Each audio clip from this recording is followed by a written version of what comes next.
치료 원칙에 따라서 지키면 됩니다. 치료 원칙에 따라서 치료를 하면 되는데 그 원칙이라고 하면 소화기 증상이 있으면 네, 여러분 안녕하세요. 잠실 위트나니원 김상태 원장입니다. 오늘은 두통에 대해서 이야기해 보겠습니다. 두통이라고 하면 말 그대로 머리가 아픈 건데요. 제가 오늘 이야기하려고 하는 두통 증상은 기능성 두통 혹은 원발성 두통에 대해서만 이야기하려고 합니다.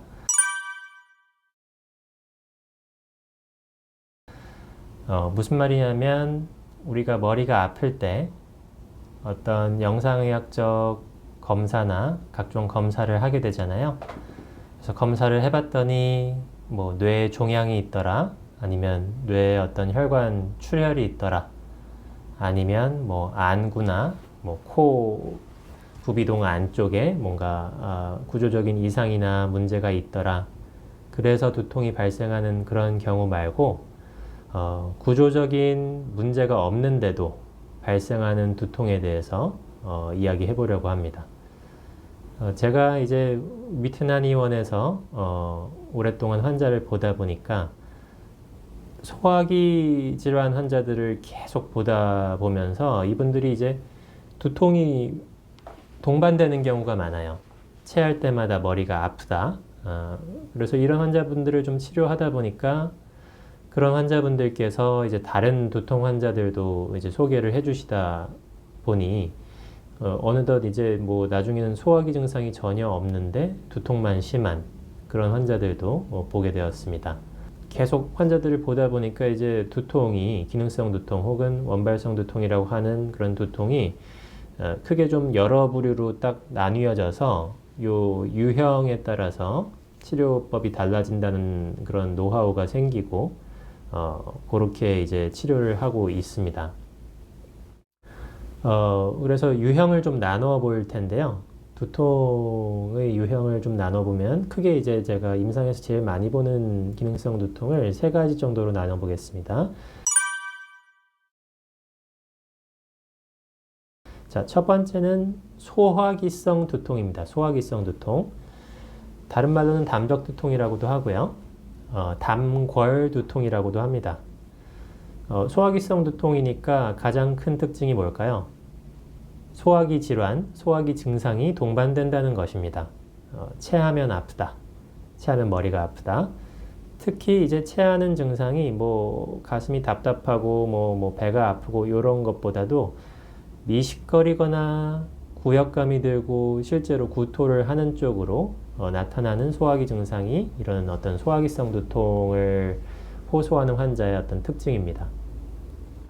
소화기성 두통의 어떤 두통 양상은 머리가 좀 아픈 정도가 약간 심합니다. 그러니까 매일같이 아픈 건 아닌데 한 달에 몇 번 체하잖아요. 한 달에 몇 번 체했을 때 좀 심하게 아픕니다. 매일같이 두통 달고 사는 환자는 소화기성 두통에는 크게 많지 않은데 한 달에 두세 번 체할 때 그날 일상생활이 거의 안 되고 뭐 그 다음 날이나 한 2, 3일 정도 영향받을 정도로 심하게 아프고 환자의 표현으로는 머리가 빠개질 것 같다. 아니면 머리가 어디 이제 바위 같은 게 두 개가 크게 여기 딱 얹혀가지고 누르고 있는 것 같다. 찢어지는 것 같다. 뭐 이렇게 표현을 합니다. 이런 소화기성 두통은 보통은 일반적인 두통약으로 잘 안 낫습니다. 진통제 같은 거 먹어도 효과가 없는 경우도 많고 있어도 잘 재발하죠. 그래서 이런 경우는 이제 한방에서 치료를 많이 하게 되는데요. 가장 뭐 유명한 처방으로는 반하백출 천마탕이라는 것이 있습니다만 한방의 특징상 환자의 체질이나 체중, 혈압, 소화기 증상의 어떤 심한 정도 그런 거에 따라서 다 좀 달라집니다. 처방은. 그렇지만 이런 소화기성 두통은 소화기를 먼저 치료한다는 원칙을 세우고 접근하면 대체로 치료가 잘 되는 편입니다.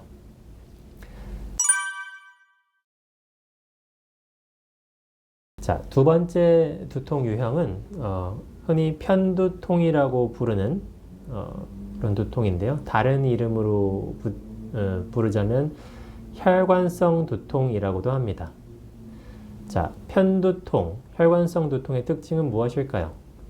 이름에 나와 있듯이 편측부, 머리의 편측에서 두통이 주로 발생합니다. 한쪽만 아픈 경우도 있고 양쪽 다 아픈 경우도 있습니다. 또 다른 특징은 안구통이 동반되는 경우가 많습니다. 안구통, 눈이 아프다는 겁니다. 눈이 환자 표현에 따르면 빠질 것처럼 아프다, 눈이 뻑뻑하다, 아니면 눈을 이렇게 감고 있는 게 편하다, 뜨면 어지럽다, 뭐 이런 표현들을 하시죠. 그리고 혈관성 두통이라는 이름에서 알 수 있듯이 아픈 부위에서 혈관에 어떤 박동이 느껴지는 경우가 있습니다. 그러니까 심장이 두근두근 뛸 때 우리가 심장 박동한다 그러잖아요. 그 맥박 같은 게 여기 아픈 부위에서 두근 혹은 뭐 지근 이렇게 느껴지는 경우가 많습니다.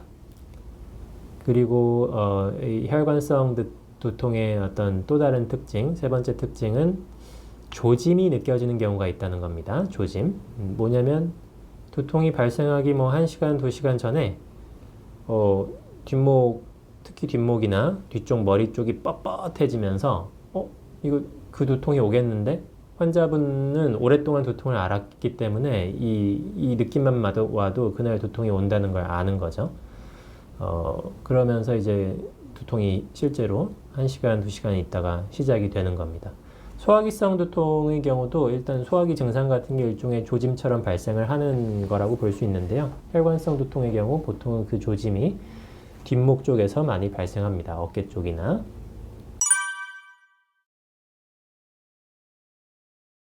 자, 그리고 세 번째 두통 유형은 긴장형 두통, 뭐 긴장성 두통 이렇게 말을 합니다. 앞서 다른 두통들에 비해서 어떤 두통의 강도나 아니면 두통의 위치 이런 게 조금 애매하거나 약합니다.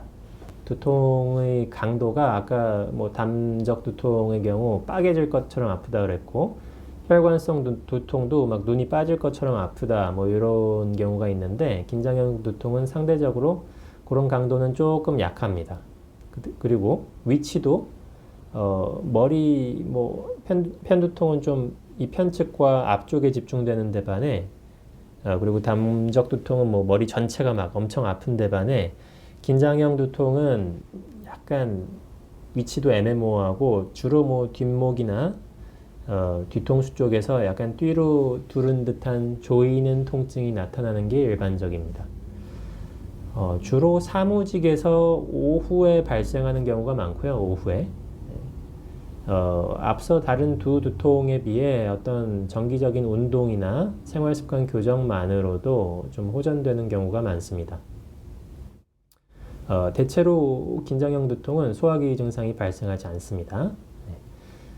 그래서 이제 세 가지 두통 유형에 대해서 알아봤는데요. 이런 것들이 실제로 임상에서 보면 좀 어떤 사람의 경우 섞여 있기도 하고 그렇습니다. 그래서 딱 칼로 자르듯이 나눌 수 있는 그런 거는 아니고요. 만약에 섞여 있을 때는 치료 원칙에 따라서 지키면 됩니다. 치료 원칙에 따라서 치료를 하면 되는데, 그 원칙이라고 하면 소화기 증상이 있으면 소화기 먼저 치료한다. 아까 긴장형 두통의 경우 소화기 증상이 동반되는 경우가 별로 없다 그랬죠. 담적 두통은 거의 100% 동반됩니다. 혈관성 두통은 뭐 한 50% 정도는 동반되기도 하고 동반되지 않는 경우도 있습니다. 근데 어쨌든 소화기 증상이 있다. 소화기 증상을 좀 먼저 치료해야 됩니다. 그러면 이제 두통은 자연스럽게 같이 소실되는 경우도 있고, 소화기 증상은 사라졌는데 두통만 남아있다. 그러면 그때는 조금 처방을 바꿔서 치료를 이어나가면 대체로 호전이 잘 됩니다. 이런 그 두통 환자의 경우 이제 이 머리 아픈 것 때문에 너무 고생이기 때문에 여기저기서 치료를 많이 받아보시고 하는데요. 진통제나 일반적인 두통약을 먹고 해소가 안 되는데 몇 년 동안 계속 참는 분들이 많으세요. 이런 분들은 한방 치료를 했을 때 호전도가 굉장히 높은 편이기 때문에 한방 치료를 받아보실 것을 권합니다. 이상 잠실 위트난의원 김상태 원장이었습니다. 감사합니다.